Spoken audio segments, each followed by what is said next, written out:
Welcome to the Your Courageous Life podcast, where we explore what it really means to transform fear, burnout, and perfectionism with the practice of courage. I'm Kate, author of the books 100% Fully Alive and The Courage Habit, creator of YourCourageousLife.com, and head of the CLCC Coach Training Program at TeamCLCC.com.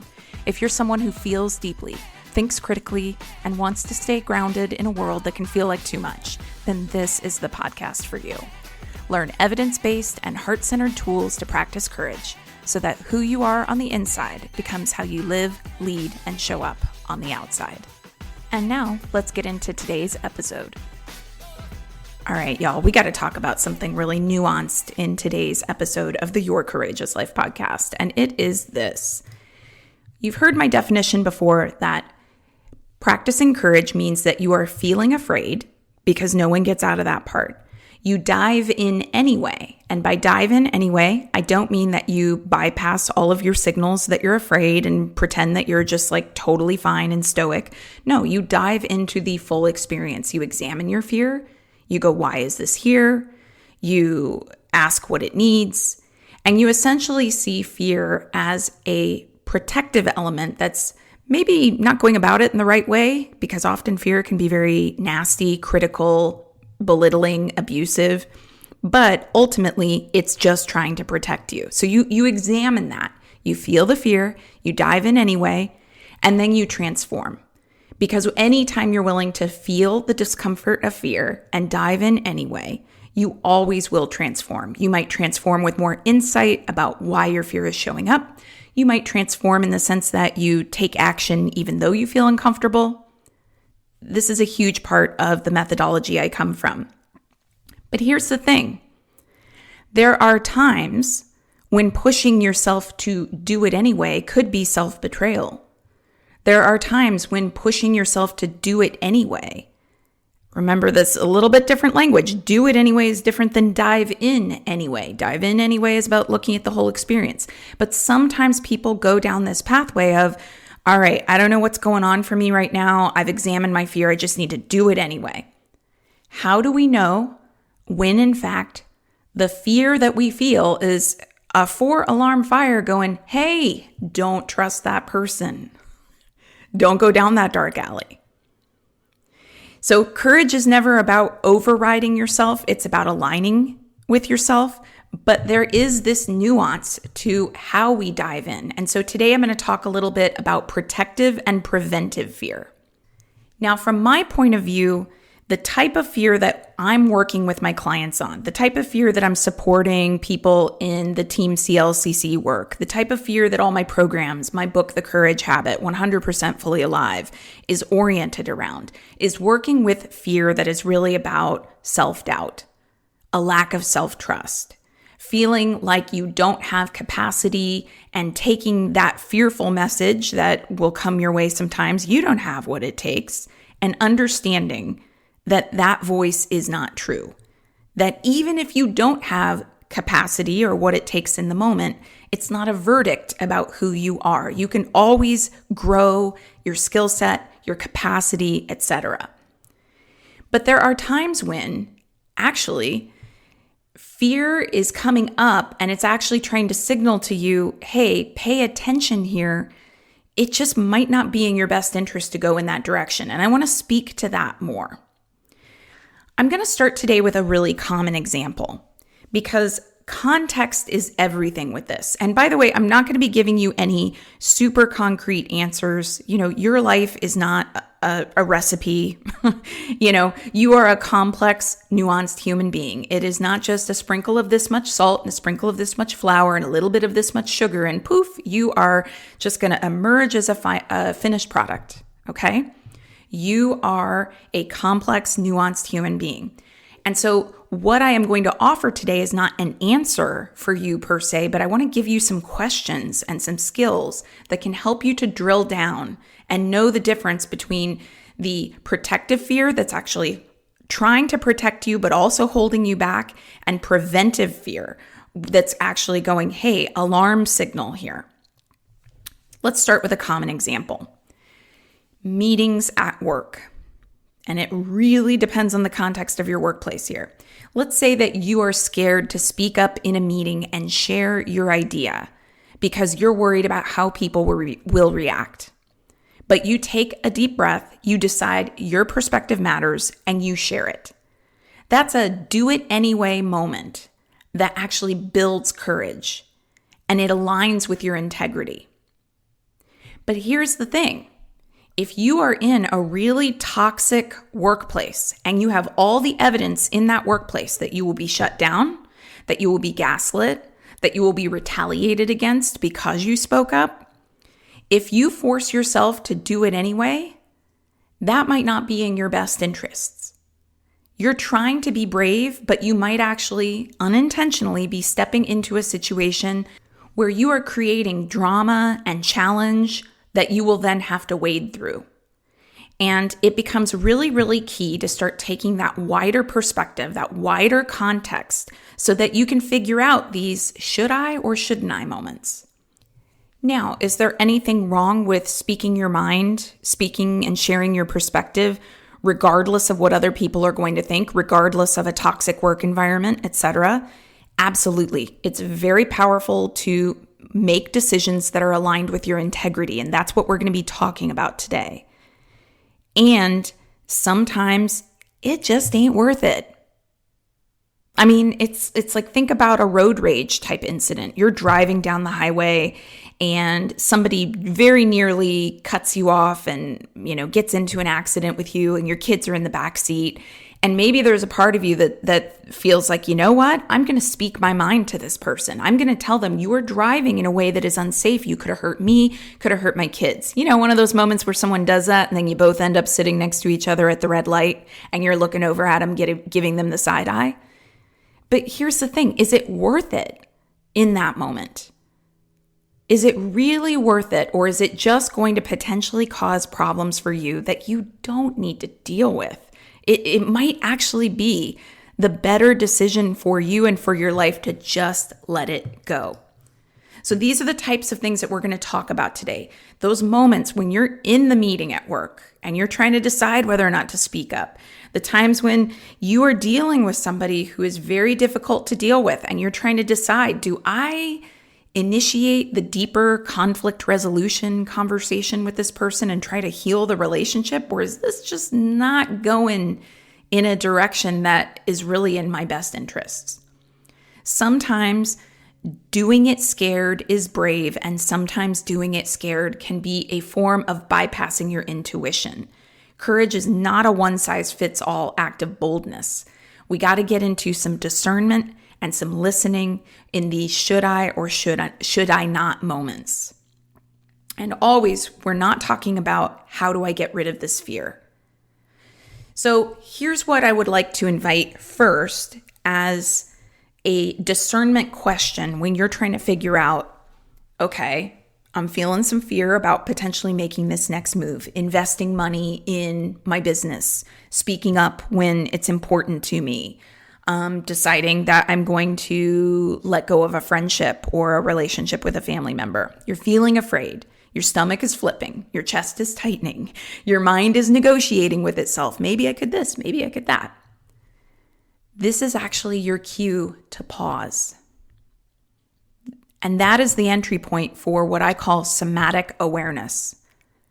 Somatic awareness is your ability to tell in your body the difference between a wiggly nervous sensation that is excitement and a wiggly nervous sensation that is fear. And the challenge with learning somatic awareness is that the only way to learn somatic awareness is to fuck up learning somatic awareness. Hopefully you're laughing with me there, because that's the truth. The only way to learn somatic awareness is by thinking you understand what the signals in your body mean and making a decision based on getting present and saying, okay, I think my body is telling me this, and then realizing, oh, actually, I think my body's telling me something a little different. And one of the questions you can use to ground into this is, what is this fear or this voice of self-doubt or this uncomfortable sensation in my body trying to tell me? because fear and self-doubt are really messengers. Remember, the fear and the self-doubt are just trying to protect you. My coach told me long ago, your inner critic or your fear, your self-doubt, it's your best friend with lousy communication skills. And the first time he ever said that to me, I recoiled. I was like, my best friend, are you kidding me? But what I came to understand is that what he was saying is that fear is your best friend in the sense that fear has your back. If fear needs to tell you that you are a dumb POS, if you even try something because you do not want to get rejected or ridiculed or embarrassed, that's what it's going to tell you. I'm not saying that it's right. I'm not saying that you should suddenly start looking at abusive behavior on the part of your fear or your self-doubt or your inner critic and going, thanks so much for talking to me that way. I am not normalizing abuse. I'm saying that if your fear has to yell and abuse you to get you to not do something where you could potentially face rejection, embarrassment, feeling like really bad about yourself, that's what it'll do. And it's a short-term gain because then maybe you don't tell somebody how you really feel. Maybe you don't follow up on the opportunity. Maybe you do go ahead and sit at home instead of pursuing the health goal that you promised yourself for the 50th time you were really going to follow through on this time. Fear, self-doubt, when it shows up, it's a messenger. So what is it trying to tell you? And if you slow down enough to listen to it without attaching to what it says as you are the ultimate truth teller, if you understand that fear sounds really big and real, but it likes to tell tall tales, then you will slow down enough to see what it actually needs. I'm afraid we'll embarrass ourselves. I'm afraid they're going to think I'm dumb. I'm afraid that they're going to tell me they don't love me after all. I'm afraid that if I'm honest about this, the relationship could be over. The friendship could be over. I'm afraid I'll regret it. I'm afraid I'll spend all this money and lose it. There are all these things that we're actually afraid of, and they all point to needs. I'm afraid I'm going to lose the money is really pointing to a need. I would have a need to be able to support myself. The fear of rejection points to a need. I have a need for connection, love, belonging. So as you start to slow down, access your body, listen without attachment to what it is that the fear is trying to say, you get valuable information because the fear is a messenger. And this is an entry point for how you learn the difference between those times when fear is really just trying to hold you back from something that you actually want versus, hey, your body is sending you signals right now that you should be very afraid. And as you listen, you're going to hear fear express two different needs. One need is about safety, actual physical safety, psychological safety. The other is about feeling unsafe in the experience of discomfort. So let's get into a few more questions that you can ask yourself to start decoding this, all right?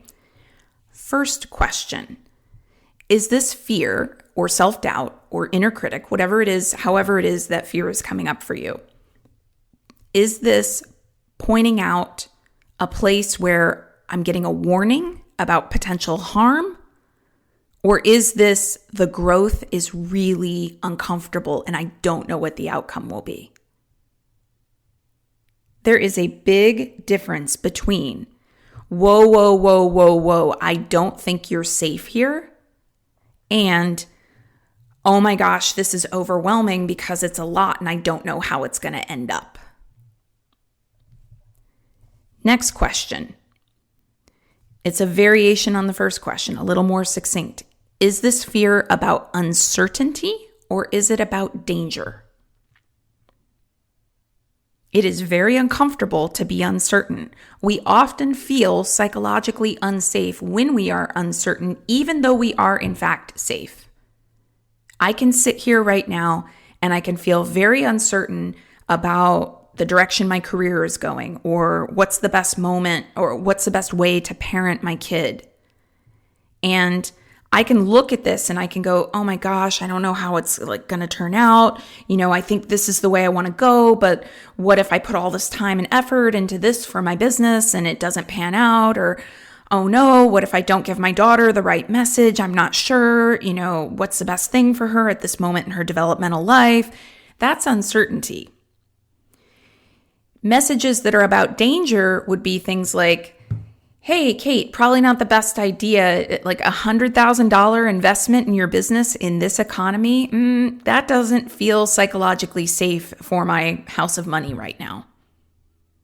Or, letting my kid go out and have no plan for how she can contact me. I don't know who she's going to be hanging out with. I don't know exactly where she's going to be. That actually is about danger, concern, her physical safety. These are two different places to be in. Is this fear about uncertainty or is it about danger?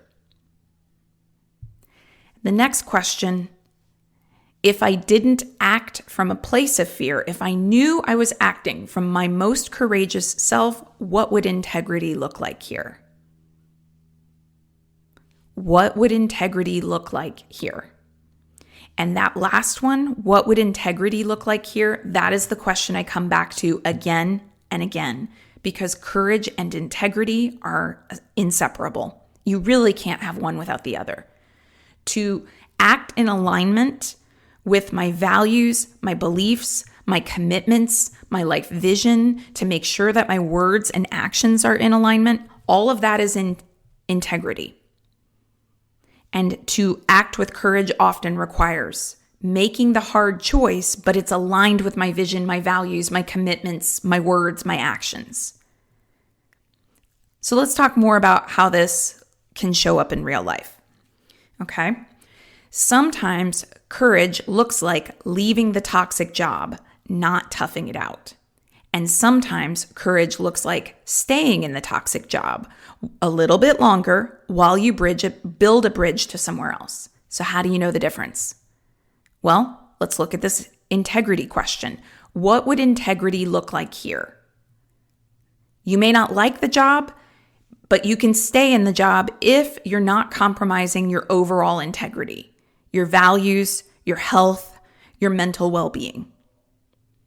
Some people don't love that answer, by the way. They really, really, really want someone to be like, no. The courageous thing is to just say bye to that job tomorrow. But evaluate it for yourself. Feel the fear of what it's like to leave, because you're not going to get out of that part. That discomfort is coming up and it's a messenger. And see what it needs. Maybe you wouldn't feel the discomfort quite so acutely if you actually went and looked at your finances and went, oh, turns out I could get income from this other place, or I could get part-time work here, or I could pull from savings here. Maybe the fear will express a need that you end up finding solutions to, and you can be in integrity with that. But again, if you're compromising your overall integrity, then yeah, the courageous choice is to move in the direction that is aligned with your integrity. Let's get into another example, okay? Sometimes courage actually looks like saying yes to something you don't really want to do, because it's going to get you to something that will enable more of what you actually want to do. A perfect example of this has to do with if you say yes, if you commit to an event of some kind to meet up with friends, people that you care about, or put yourself in an environment like a class where you're going to get more connection. And then you have a tendency for the week gets really busy, you're feeling kind of tired, there was more going on at work than you expected, and so you text your friend the day of and you say, oh, I'm so sorry, I need to honor self-care tonight and stay home. Look, if that happens once in a while, girl, we all do it. But I know there's some of you who are listening to this and you've done this quite a lot. And you're dressing it up in the terms of like, oh, it's all about self-care. You've done it multiple times though. Something's going on if you're doing it multiple times. And guess what happens? you end up losing community that way. I got to be real. Like those people who have passed through my life, when they start doing that, I don't feel like my time is respected because I'm having a busy week at work too. I have stuff going on too. And I just made plans and reserved time on my calendar to hang out with you. And it's like, I got other friends I could spend that time with, and they're not going to be available last minute. So now I've reserved, Thursdays to hang out with you. And then you're canceling last minute habitually. Again, I have some chill here.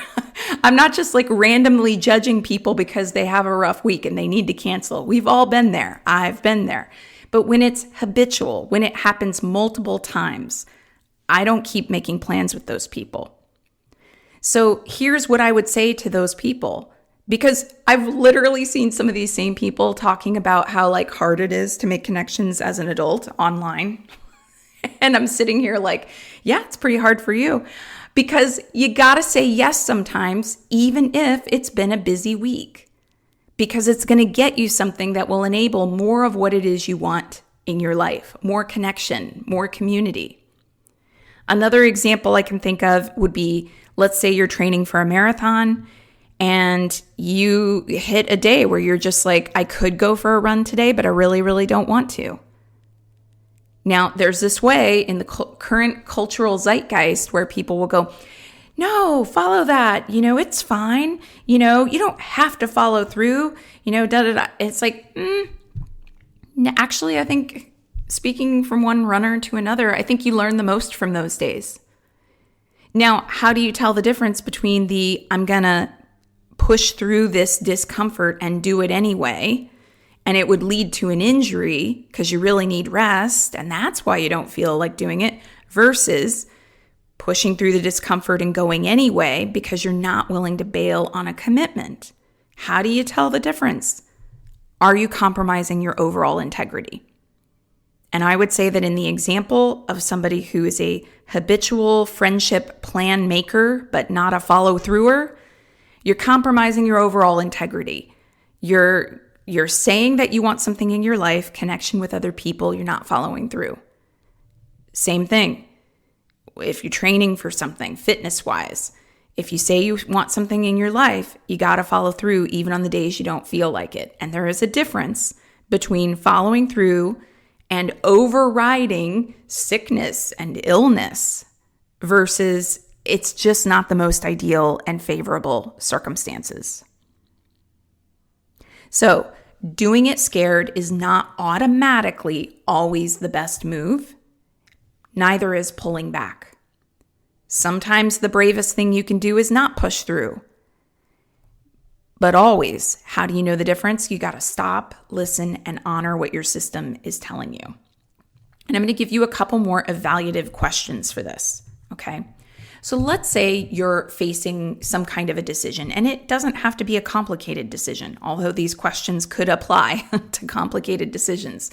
Let's just say that you're that person and you are about to cancel on plans you made with someone, and you've done it multiple times, and you're going, it feels like too much. Life feels like too much. Slow down a little bit, okay? You're feeling uncomfortable. What exactly is it that you're afraid of if you follow through and go hang out with the friend instead of canceling? Are you afraid that you'll be wiped for the next day and won't be able to do something that's really important to you? Or is it really there would not be a consequence the next day? You just are feeling inclined to bed rot one particular night. Next question. Do you have any evidence that would support that narrative? So let's say that you do say, yeah, I'm actually afraid that if I go to this event tonight, if I follow through on it, I'm going to have no energy for tomorrow. Well, historically, has that been what's happening? Do you feel like you have a cold or a flu coming on? Have you had 3 or 4 nights in a row leading up to this of really bad sleep? Do you have any evidence to support the narrative that if you go to this event or if you cancel, whichever direction you're trying to make a decision about, what evidence do you have that would support that narrative, that there will be that consequence? Next, you could look at what evidence contradicts it. How many times have you ever gone to an event thinking, oh my God, I have to go to this event and it's going to drain me so much. And then you ended up having a great time. It lifted your energy. It was so fun. Or maybe you do have a history of saying yes to events and meeting up with friends. And then you always tend to notice that the next day you're feeling really, really drained. So this is helpful information. This is data. And then last, you can ask yourself, well, what would courage look like in this moment? And then you pause. You let your body weigh in with each of these questions. This is where you're practicing this continued somatic awareness. You're checking in with your body. And sometimes your body will tell you it's just nerves, and sometimes your body is going to be going, nope, something is not right here. And again, unfortunately, the only way you learn somatic awareness is by going through it. You listen and you interpret, and then you find out through lived experience if the interpretation is in fact correct. And learning to trust that wisdom with the somatic awareness is real work. It takes time. You won't learn it overnight. When you have somatic awareness, though, the benefits are huge because you will actually feel the difference in your body between I'm trying to skip this or quit this because I'm copping out on myself versus I'm trying to skip this or quit this because I need to let it go and that's how I'm going to thrive. Being scared, being afraid, having discomfort does not automatically mean push harder, nor does it automatically mean quit. And in fact, go ahead and decide now. A reflexive, automatic, reactive impulse is a sign that the answer is usually somewhere in between. I actually want to give you something of an example from my own life that I experienced recently where I had a bunch of self-doubt come up. I had this day where I was actually doing fine. And one of the things that I had planned for this particular day of work was to record several pieces of video content. And whenever I record video content, most of the time I do it in one big batch because, friend, if I'm going to put on a full set of makeup, I'm going to record more than just one video.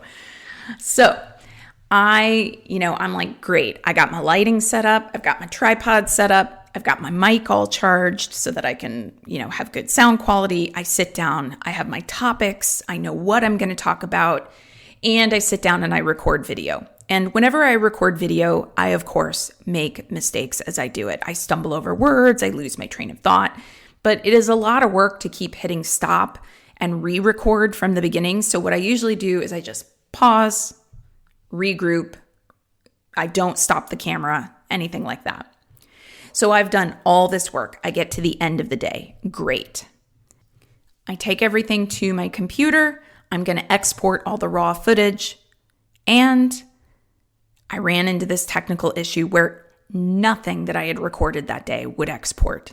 Nothing. It's all just like trapped on this device. And no matter what I tried, this raw video footage would not export. And my stress level starts to rise. It's the end of the day. And then suddenly I'm in this space of, oh my God, I have just wasted all of this time. I can't edit the raw footage. All this work is completely for nothing. I'm going to have to start over completely with this whole long day, starting with a full face of makeup.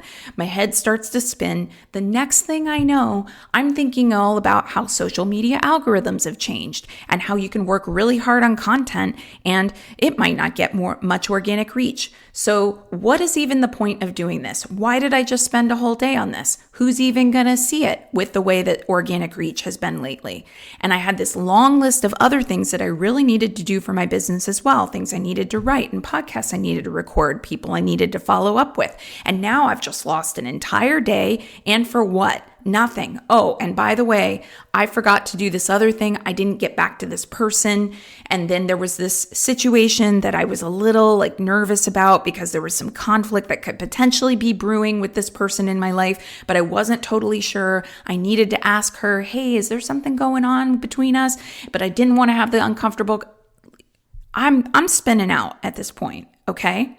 I'm feeling so much self-doubt. What's the point anyway? It's all for nothing. I'm going into a total pessimism fear routine. If you've read my book, The Courage Habit, you know how these fear routines work, and pessimism is a big one. So what were my choices, okay? Immediate impulse was, you know what? F it. That's it. Sit down, get the tripod out, re-record all of it. And you can hear in my voice how I was treating myself in that moment. I sound like a freaking drill sergeant. And what was happening in that moment was that all of this overwhelm and self-doubt was coming up. It was really uncomfortable. And so something rose up in me that was like, push through, get it done, follow up.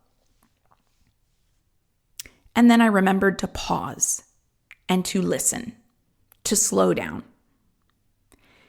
Is this discomfort coming up as a growth point or to literally protect me from emotional, psychological, or physical harm?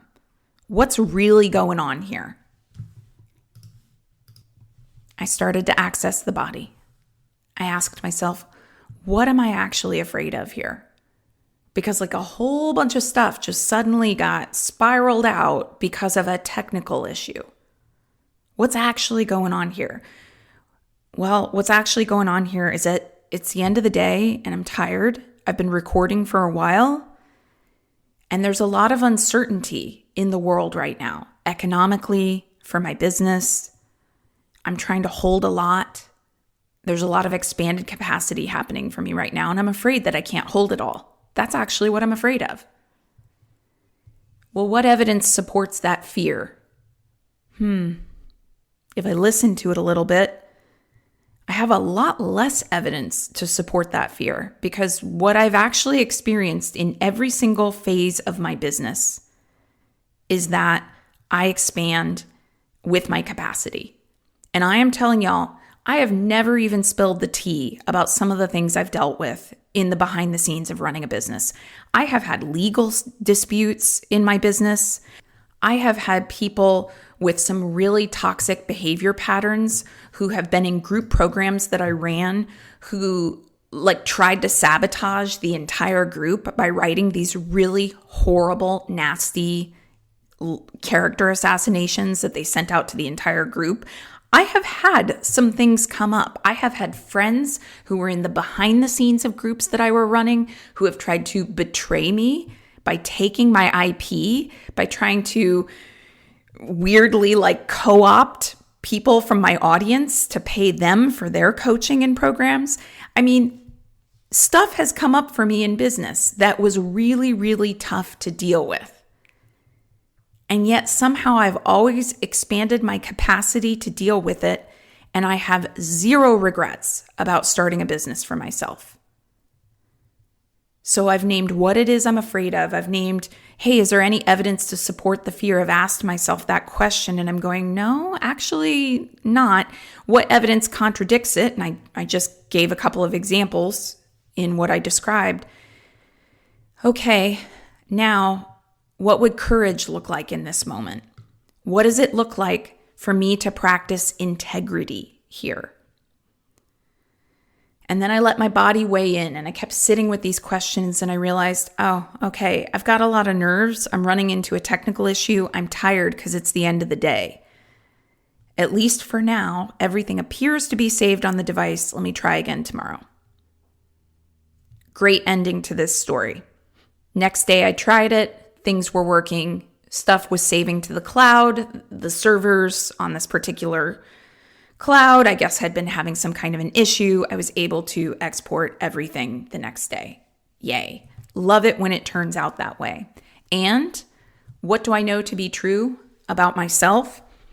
Because I actually have had tech fails before where I just completely and totally lost content. It's happened. Well, I guess what I would do in that situation is I'd just start over and do it again. And I would have faith and I would have trust that it was for my highest good. That's what I would choose. And I would act with integrity by doing it again, no matter what the fear is saying. posting online, having the difficult conversation, putting yourself out there, investing in yourself in some new way, these experiences will stretch you. And I love that there's been so much more conversation in the world about respecting your nervous system. I think it's a very worthy conversation. I also think that we need to talk more about what it looks like to expand the capacity of our nervous systems. Because if what we always do is go, oh gosh, I'm feeling afraid, the only choice here is for me to back off, we won't grow. And at the same time, there are actions that we could take in our lives that are not aligned with our courage, that are not aligned with our integrity, that are our body's way of saying, hey, something in here is not psychologically or physically safe for you, and I need you to respect that. How do you learn it? You learn it by trying. You learn it by experimenting. You learn it by doing that while also diving into the totality of your experience and going, what am I feeling in my body? What do I notice? If I try, I'm going to learn the signals that my body is trying to send me. And that development of somatic awareness to me is just so incredibly powerful because it's the game changer that allows me now to be in the same room with someone where I don't love the energy and the vibe that they're giving off. And at the same time, I'm not worried about it. It's not going to touch me. It's not going to leak over onto me because I'm good, because I'm fine.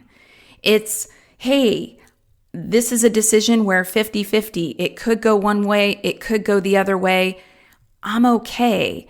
I have a tolerance for risk here that feels adaptable and scalable, and I can scale it out and I can scale it back. And it's because of somatic awareness and the ability to slow down, regulate, listen to what it is that fear is trying to say.